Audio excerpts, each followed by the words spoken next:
Atenção! Começa agora uma teleaula de Geografia do Ensino Médio. Você vai assistir a teleaula de número 37. Bons estudos!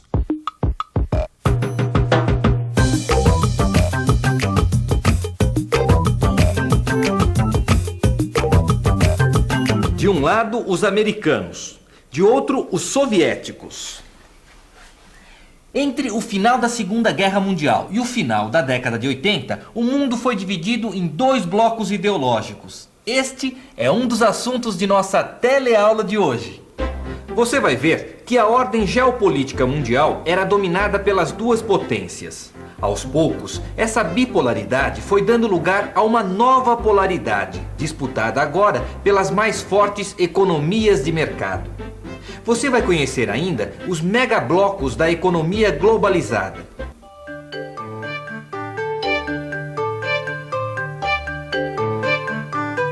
Puxa vida, hein, Gil? Quanta coisa aconteceu, né? A gente olha essas imagens e nem parece que são fatos tão recentes, né? E tem mais, né? Depois da Segunda Guerra Mundial, o mundo se dividiu praticamente em dois blocos. Exatamente. O bloco capitalista, que era liderado pelos Estados Unidos, né? E os socialistas, cujo polo era a União Soviética. Exatamente. Inimigos, né? Tanto no plano econômico quanto no militar. Era o começo da Guerra Fria, né, Vicente? Exatamente. Que só foi terminar de vez em 1989 com a queda do Muro de Berlim, né? Lembra? Foi uma festa. O muro sempre foi um dos marcos mais ostensivos dessa divisão do mundo. A sua derrubada marcou simbolicamente o fim da Guerra Fria. Significava também a desestruturação do socialismo real e, de certa forma, a vitória do capitalismo moderno. Apenas dois países não eram pró-americanos e nem pró-soviéticos: a China e a Índia. Dois estados com dimensões continentais. Tanto a China quanto a Índia mantiveram esquemas político-econômicos próprios, com significativa autonomia.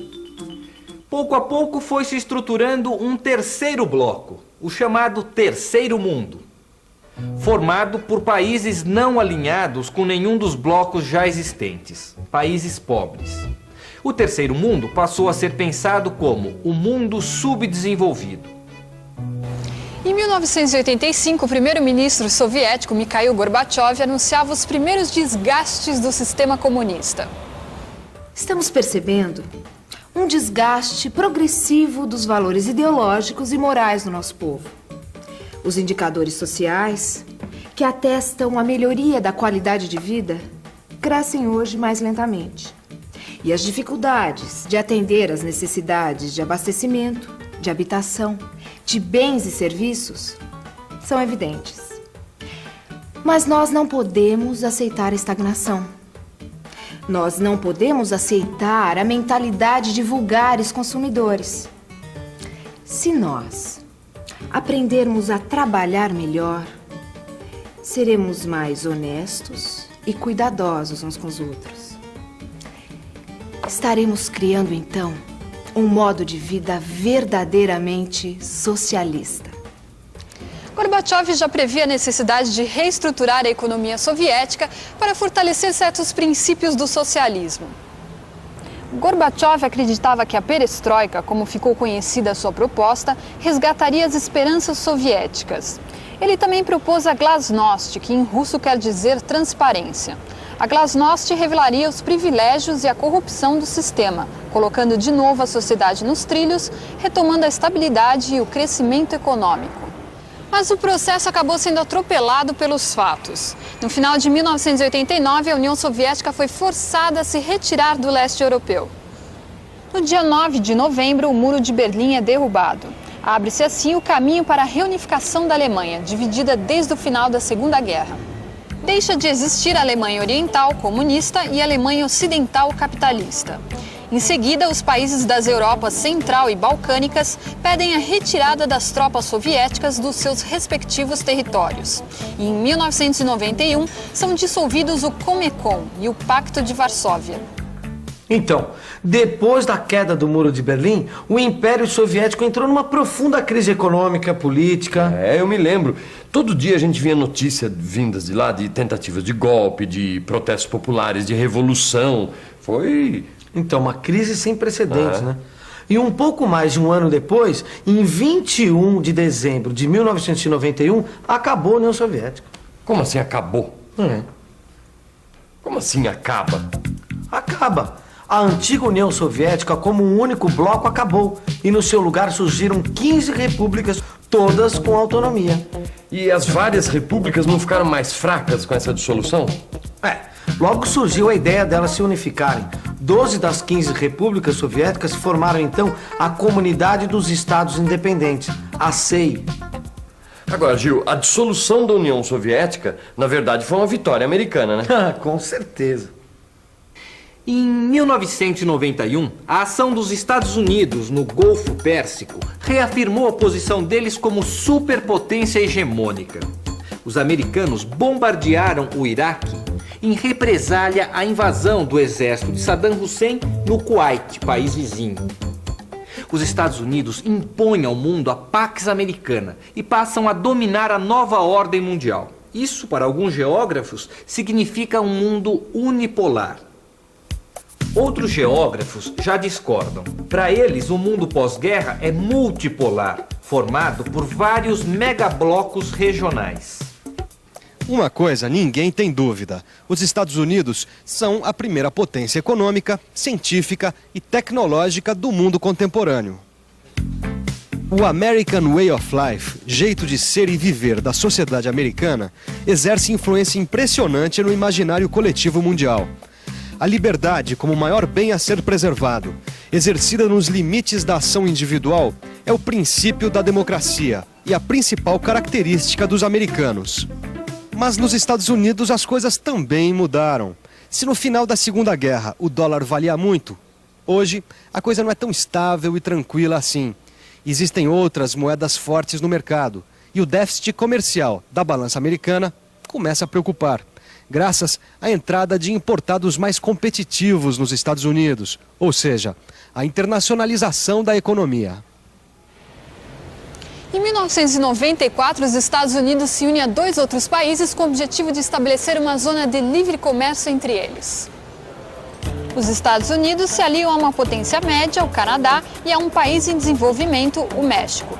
Juntos formam um Acordo de Livre Comércio da América do Norte, o NAFTA.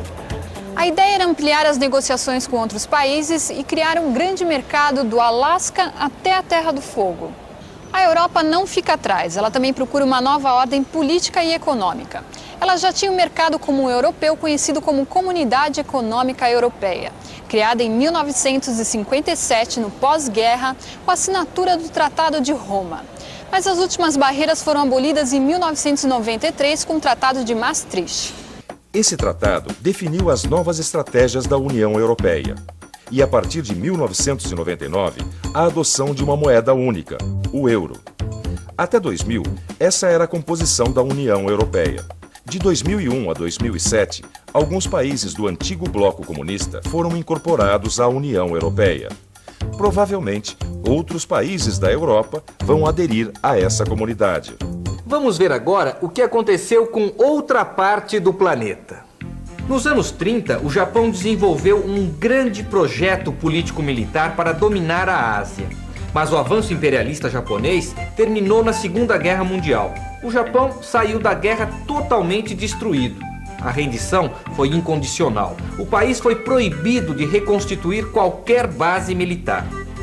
Mas o que o Japão não conseguiu realizar militarmente na década de 30, conseguiu realizar economicamente na década de 80. O Japão investiu no desenvolvimento de tecnologia, aplicou em suas empresas a reengenharia, conseguindo produzir mais e mais barato. Assim, começou a colocar no mercado produtos melhores a preços mais competitivos, inclusive dentro dos Estados Unidos. O país passa a ser o polo do megabloco do Pacífico, que começava a se esboçar. O processo de abertura política da China abre novas possibilidades para o capital japonês. A partir de 1979, surgem as zonas econômicas especiais. Os japoneses começam a investir nessas regiões e transferir tecnologia para lá. Em 1989, definiu-se um novo bloco econômico, a Cooperação Econômica da Zona Ásia-Pacífico, a APEC. A iniciativa de formar esse bloco coube à Austrália. A Austrália, que tradicionalmente comprava produtos da Europa Ocidental, passa a integrar o bloco asiático, se transformando numa importante fronteira de recursos para o Japão. O Japão conseguiu dar a volta por cima, viu, Gil? Hoje é um gigante econômico, né? Pois é, os Estados Unidos e o Japão concorrentes. Hoje seus produtos competem no mercado mundial. Já pensou nisso? Pois é. E tem uma coisa interessante acontecendo, sabe? São as alianças bilaterais. Sabe, a IBM americana com a Toshiba, a Hitachi com a Texas, a Ford com a Mazda e por aí vai. E tudo isso em nome da competitividade. Pois é, a competitividade é tão importante quanto a rivalidade, né? Verdade. A economia global ainda vai mudar muito esse planeta, viu? A crise do petróleo nos anos 70 provocou uma mudança estrutural no modelo industrial. Começou a revolução técnico-científica. A automação toma conta dos processos produtivos, aumenta a produtividade e diminui os custos com matéria-prima, energia e mão de obra. A pesquisa científica e o conhecimento passaram a ser os elementos mais importantes do processo produtivo. As mudanças no modelo industrial têm reflexos na economia. Essa tecnologia envolve grandes investimentos e grandes mercados consumidores para garantir o retorno desse capital. O surgimento de vários blocos econômicos no mundo é decorrência da necessidade de ampliar o mercado consumidor para além das fronteiras nacionais. A formação de blocos regionais, acima dos limites criados pelo Estado-nação, é uma exigência das grandes corporações, que ampliam assim o seu mercado consumidor. Quando uma empresa ganha eficiência no interior do seu bloco regional, ela aumenta as possibilidades de competir na economia globalizada. Essa é a regra básica que vale atualmente, em tempos de globalização. E agora, vamos à revisão. Atenção, se liga aí que é hora da revisão. Na teleaula de hoje, nós vimos que no período pós-guerra, de 1945 até 1989, a ordem do mundo era bipolar, dividido em dois blocos antagônicos. De um lado, a potência socialista, a União Soviética, e de outro lado, a capitalista, os Estados Unidos. Na década de 80, agravam-se as dificuldades internas da União Soviética. O bloco socialista se desestrutura, cai o Muro de Berlim. A partir de 1970, o bloco capitalista, vencedor da Guerra Fria, começa a sofrer grave crise. O mundo bipolar vai dando espaço a uma nova ordem multipolar. Hoje, a geopolítica mundial se caracteriza pela formação de megablocos, respondendo às necessidades de grandes investimentos no setor produtivo e de ampliação dos mercados consumidores. Bom, até a próxima teleaula. E bons estudos!